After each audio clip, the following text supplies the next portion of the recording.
Olá para todos que vão chegar primeiros para este primeiro vídeo que eu tô gravando. Na verdade, tem bastante tempo que eu tava pensando em fazer algum conteúdo que seria gratificante para mim e para as pessoas com quem eu fico conectada por muitos anos também. E eu fiquei bastante tempo pensando, analisando o que seria interessante para mim e seria interessante para outras pessoas que podem escutar, ouvir, ver também, porque eu não sou muito de criar vídeos, mas eu gosto de educação, desenvolvimento emocional, intelectual. Gosto de ler, mas nos últimos anos eu senti que fico bastante desfocada quando estou lendo. Estava procurando algum segredo para voltar a ler por mais de 10 minutos, mais de 20 minutos, porque com o passar de tempo eu fiquei perdendo meu hábito, meu conhecimento, experiência como ler e não perder o foco no que está lendo. Então eu fiquei pensando o que eu gostaria de gravar. Sim, porque eu também assisto o YouTube como todos os outros e fiquei pensando o que eu poderia dar de mim que seria útil não só para mim, mas seria útil para os outros também. E que não seria assim uma perda de tempo, porque eu sou uma pessoa bastante materialista, eu diria. Eu gosto de fazer as coisas sabendo para que eu estou fazendo isso. O que isso pode dar ou pode não dar também. Então, eu gostaria de ler para vocês os livros portugueses e livros brasileiros também, em português. Eu sei que eu tenho sotaque, isso é normal, mas isso não me atrapalha a falar português, não atrapalha os outros me entenderem também. Eu vou me apresentar aqui, eu sou Natália e tem bastante tempo que eu morava no Brasil. Sou residente brasileira, inclusive.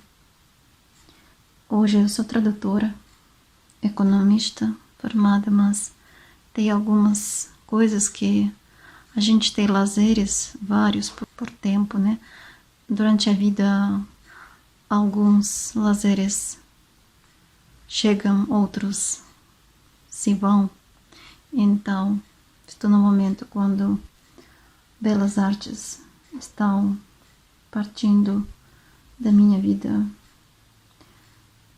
Não sei se para sempre, mas talvez por algum tempo. E eu gostaria de voltar a ler literatura russa, porque eu sou da Rússia, né? Então, gostaria de voltar a ler literatura brasileira também, portuguesa. Paulo Coelho, Fernanda Pessoa e outros que são muito bons na literatura clássica do Brasil. Eu pensei que livro gostaria de ler primeiro, né? Para começar.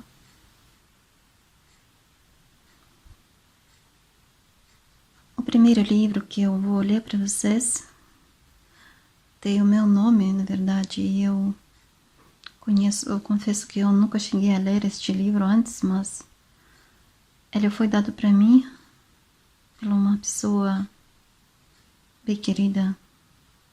Tem muitos anos que isso aconteceu.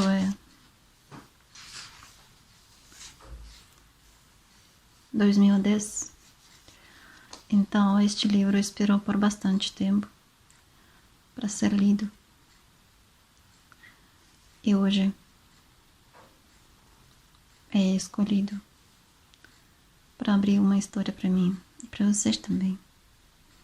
Caso você não leu esta história, eu nunca li e o nome sempre me intimidou, sabe?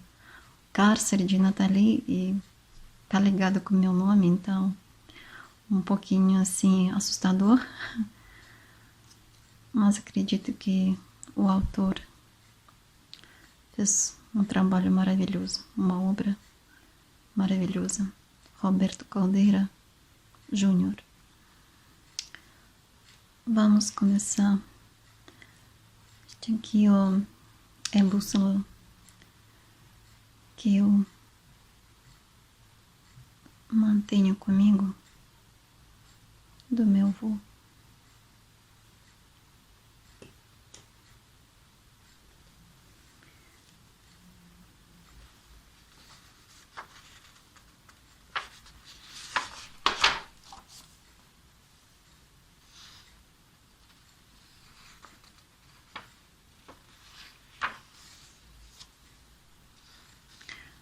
Esse livro foi publicado em Belo Horizonte, Minas Gerais.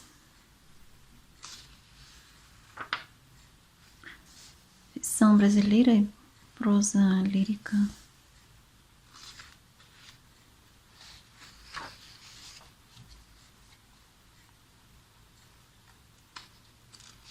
As primeiras páginas eu acho que eu vou passar, né? Só vou ler aqui a apresentação. Tem mais aqui. E prefácio.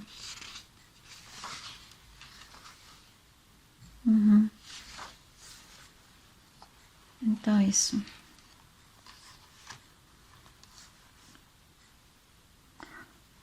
Roberto Caldeira é um jovem escritor e traz consigo a experiência que não se conta nos anos vividos, mas na vivência atenta a cada movimento da vida e do mundo.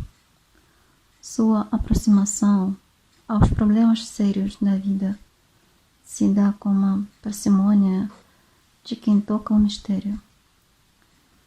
Ele o indaga com zelo, atenção e cuidado.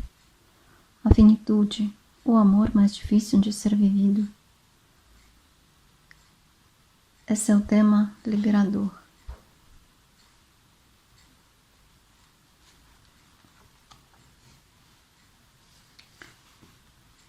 Roberto é autor de muitas perguntas e uma meta.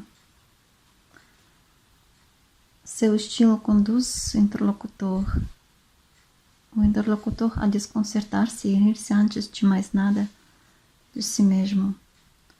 Os personagens que habitam o imaginário do filósofo jovial pedem licença para tomar o nosso mundo real, o mundo das vivências em cada um, sabe, de seus medos, de seus projetos, de seus sonhos. Roberto escreve com a sensibilidade do músico artista. Seus personagens parecem flutuar, ao mesmo tempo em que nos sentimos agarrados ao fundo do assento de nossas próprias questões. Suspeito que Roberto Caldeira seja um psicólogo escritor no futuro. Se agora ele se lança perito da alma, os trilhos da vida, poderá levá-lo a desvendar florestas ainda mais densas. Apresentar o Roberto Caldeira não me parece tarefa fácil. Não porque o autor se oculte em um cárcere de sombras,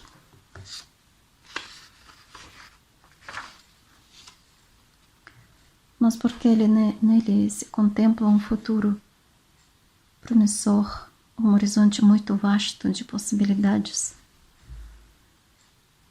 O autor que, com estima e amizade, agora apresento sem autoridade nem mérito para tanto, o deixo se pressa aos leitores que recebem a sua primeira obra. Espero que vejam nele o brilho da estrela mais distante que nos chama ao ultrapassamento. Flávio Senra. Vamos ao prefácio. Eu amo demais os passarinhos. O meu passarinho favorito é a andorinha, claro. Me sinto andorinha nesse mundo também. Voando para o Brasil e para a Rússia por tantos anos como passarinho.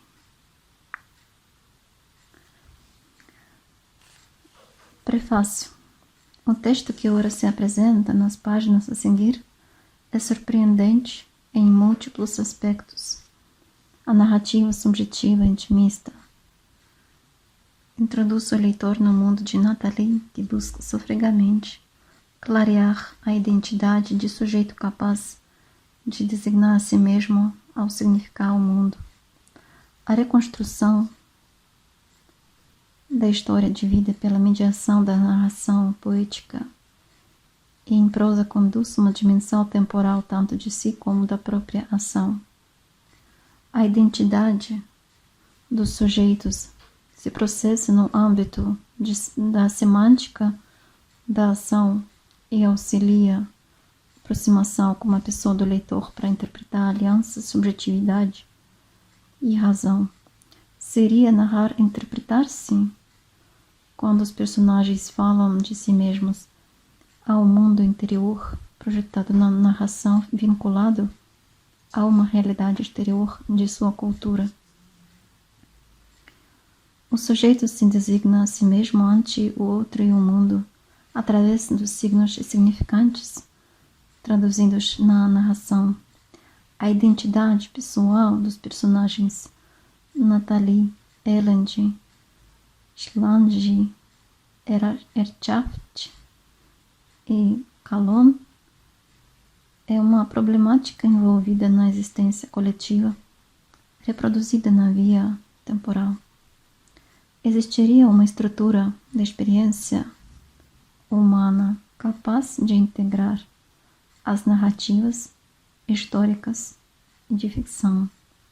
Seriam as vidas humanas mais legíveis e inteligíveis quando interpretadas a partir dos modelos narrativos das intrigas tomadas da ficção. O cárcere de Nathalie surpreende ao instigar a reflexão sobre o mesmo e o outro.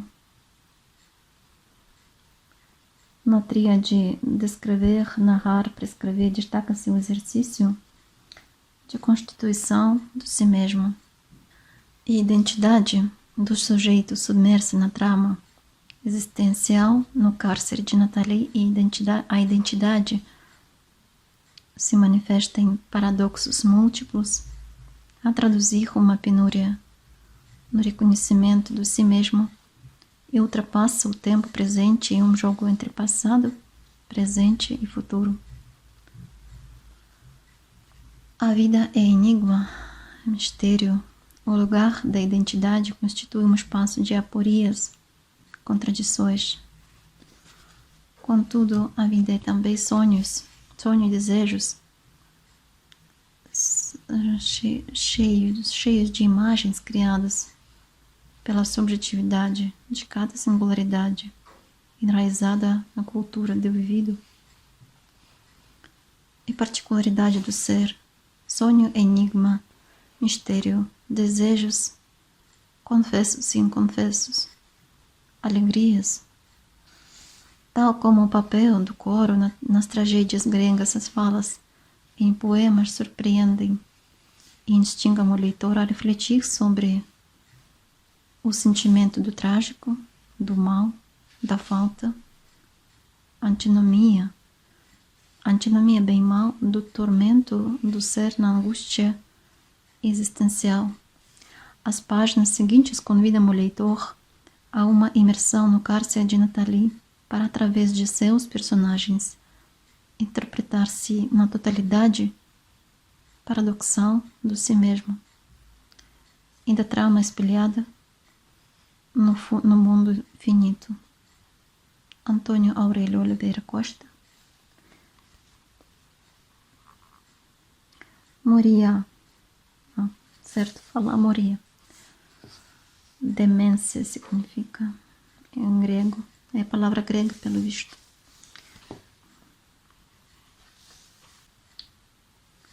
Vamos para começar a história.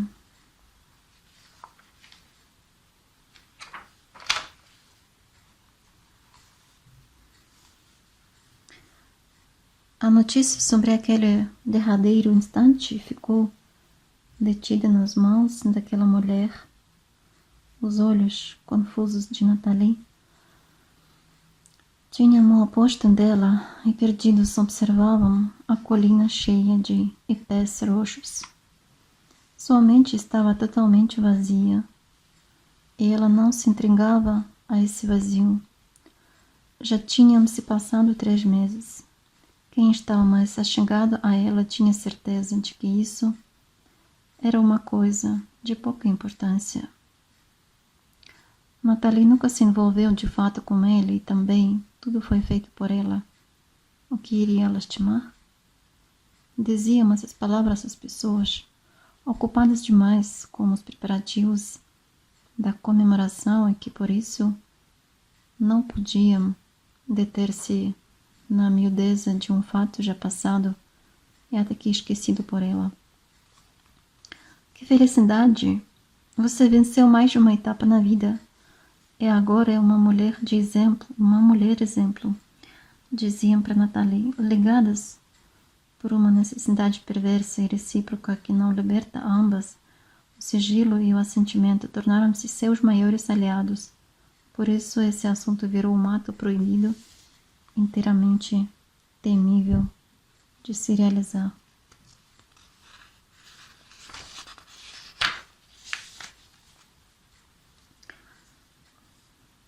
Uma página virada no livro de sua vida. Era o pensamento dominante de todos os seus mais próximos. Ela nunca se envolveu com ele. Soluçavam entre si mesmo se longe dela. Não nos preocupemos, disse ele. Preocupar? Não sei você, mas nunca me preocupei, respondeu a ele de forma medíocre. Os preparativos precisavam ser feitos. A festa não poderia deixar de acontecer para encerrar esse tempo caliginoso.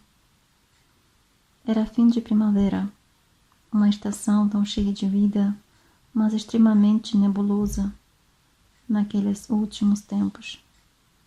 Chegou ao seu fim, tão triste para um, mas com muita alegria para outros. Muita luz, muita energia, boas vibrações, pensamentos positivos. O ar estava carregado de confiança. Esse medo certamente não iria mais atormentá-los, disse um dos cúmplices. Ela sabia dos murmúrios e muito bem do que se tratavam, porém negava dentro de si qualquer envolvimento que prolongasse sua alegria. Distraía-se com o olhar perdido e a mente ainda vazia. Ouvia os pássaros cantar. Sentia o vento na pele, o cheiro da grama molhada. E sentia desprezo a tudo que fosse exterior a ela. Morando em um vale que estava entre 3 montanhas, tinha preferência por uma em específico. Aqui lhe proporcionava uma visão mais detalhada de cada árvore daquele vale e também por ser uma montanha pouco explorada, estar muito distante da cidade. Nessa tarde de preparativos bem longe, lá estava ela, observando um bando de maritacas, passando pela sua casa que daquela distância parecia um ponto tão grande no seu singelo universo. Arrepiou-se, voltou os olhos para os ipés roxos. Avistava detalhadamente cada árvore. Tinha um grande conhecimento de botânica. Ficava por horas parada, desenhando a paisagem com carvão, imaginando a grande diversidade de animais que ali estavam do lado oposto. Na montanha maior que cerca a cidade, não se sabe bem ao certo há quanto tempo ela conhecia aquele lugar, e apenas alguns poucos sabiam que ela ficava por horas, olhando sempre o lado oposto da montanha, na direção dos ipês roxos, voltada sucessivamente para a montanha maior, esvaziada do vazio, tediosa como nada angustiante. Resolveu voltar para casa. Caminhou durante 2 horas, sem pensar em nada, não percebendo ninguém em seu caminho. Para ela, os outros não passam de árvores que estão em sua passagem. Até chegar a seu objetivo, toda vez que fazia essas caminhadas, sentia-se como se conduzida por uma única vontade de viver, voltar para si, esquecer-se do já esquecido. Sentiu o fluir das coisas, que de tão pesadas criaram raízes dentro dela. Chegando à sua casa, observou pessoas conversando assuntos diferentes. E mesmo assim, ela não tinha interesse algum por eles. Algumas pessoas estavam reunidas na sala principal, fazendo barulho em excesso. Vais bem? Perguntavam-lhe algumas. Sim, respondia ela, mentindo a todos e a si mesma. Ficou por alguns minutos lacônica. Decidiu retirar-se daquele ambiente sufocante. Dentre um ruído e outro, que ouvia com desdém, um som bem ao fundo, quase que imperceptível, começou a chamar-lhe mais atenção. Ele fluía pelo corredor de sua casa, e ela, sem se dar conta de onde ele vinha, sentiu-se tentada a procurar a origem daquele ruído desconhecido, marcado por uma batida desconexa, totalmente fora de significado, como a natureza local e como as pessoas que nela estavam. Andou devagar e com medo, o som aumentando. Percebeu que apenas ela o escutava, ou se os outros o escutavam. Faziam-se apáticos, comemoravam apenas. Não sabiam exatamente o que, e nem ela. Começou a sentir que o sigilo daquele som era como se fosse apenas o segredo. O medo aumentou. Em sua cabeça rapidamente veio um pensamento ceboso. Resolveu caminhar em direção contrária às batidas, que estavam ficando cada vez mais fortes. Começou a sentir certo pavor. Quis sair dali. Suas pernas a repreendiam. As vozes começaram a diminuir. O som a aumentar. Deu-se dentro de si o início de uma verdadeira sensação de perda do controle sobre suas pernas. Era a existência chamando-a para acordar. Assustada, acordou com lágrimas escorrendo pelo rosto. Olhou para o lado e viu o vidro da janela batendo. As pessoas ainda estavam conversando na sala. Olhou para o calendário e tinham-se passado 3 dias, desde aquela caminhada à tarde. O quarto estava abafado, e ela experimentava certa falta de ar. Como uma forte dor no peito, sentia pontadas intermitentes, que pareciam afogar seu coração em um fluxo nauseado e estancado de amargura. Sua boca estava como um gosto acre, abatido e alheio. As vozes diminuindo. Começou a escutar agradecimentos em despedidas. Resolveu levantar-se, olhou para o relógio. Era um pouco mais cedo do que normalmente se levantava nas manhãs. Precisava tomar o remédio e não podia perder a hora. Ficou tentada a empenhar-se em manter os olhos abertos, mas antes mesmo que percebesse a luz do sol em seu corpo, já se encontrava novamente na cama,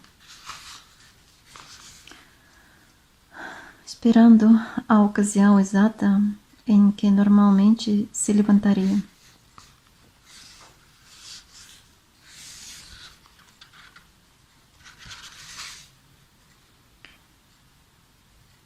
Repreendeu-se por antecipar a hora em que se colocaria de pé. O sossego esgotou-lhe a cabeça. Manteve-se sucessivamente afastada de pensamentos que fossem conscientes e demasiado reflexivos. Deteve-se um pouco no tédio que a eternizava naquele instante do fato antecipado. Sua cabeça doía e ela se sentia dessentida, mas como a sua própria condenação não relutava naquele momento, ou em outros quaisquer. Apenas lamentava-se em aspirações do desejo insatisfeito. Levantou-se. Maldito tempo! Rangeu entre os dentes apertados por um aparelho. A única escolha que ela tinha partiu como um ponteiro do relógio. Decidiu voltar a se deitar junto com seus pensamentos. Dessentindo assim a sua vontade rara, singular e candente. Percebeu que a agitação, a ambição, dentro de si apenas ao aproximar-se daquele instante de um novo começo de sono que foi eivado por uma conjectura desagradável. O seu exterior a forçava a manter-se acordada, mas seu íntimo queria aconchegar-se em um sono solitário. Ficou pensando sobre as suas decisões e chegou à conclusão de que, ultimamente, vinha tendo pouco tempo para se resolver sobre elas. Tudo de sua vida lhe ocorria pausada e dicotomicamente. Família, maquetes, trabalho, faculdade, café, contas, IP, amigos, passado não existente, passado existente, sem relação, passado desconhecido, chuva, calor, última notícia marcante, relacionamento, paisagem, remédios, paisagem, família. Relações inexistentes do passado, relações não consumadas por viver uma existência rotineira. Um passado como presente desconhecido. A dor em seu maxilar devido ao aparelho que usava todas as noites. Conhecia pouco a respeito de seu passado e presente, e quando tratava de seu futuro, mostrava-se mais insegura, tentando um juízo produtivo sobre ele. Saboreando o presente de forma ingênua, sentia-se inábil em fazer uma estimativa sobre seu contento. Por isso, colocava-se a certa distância dele, transformava o presente no passado para poder, assim, conseguir chegar a um ponto de vista sobre seu futuro. Continuamente desejava uma extensão completa de todos os sentimentos que a perturbavam, torturavam, excitavam e não a deixavam dormir. Desse modo, ia tentando serenar-se para que o sono viesse, seus pensamentos fossem esvaindo-se um por um, em uma mistura de sono e realidade. Voltava-se novamente aos pés, mas que agora se tornaram amarelos.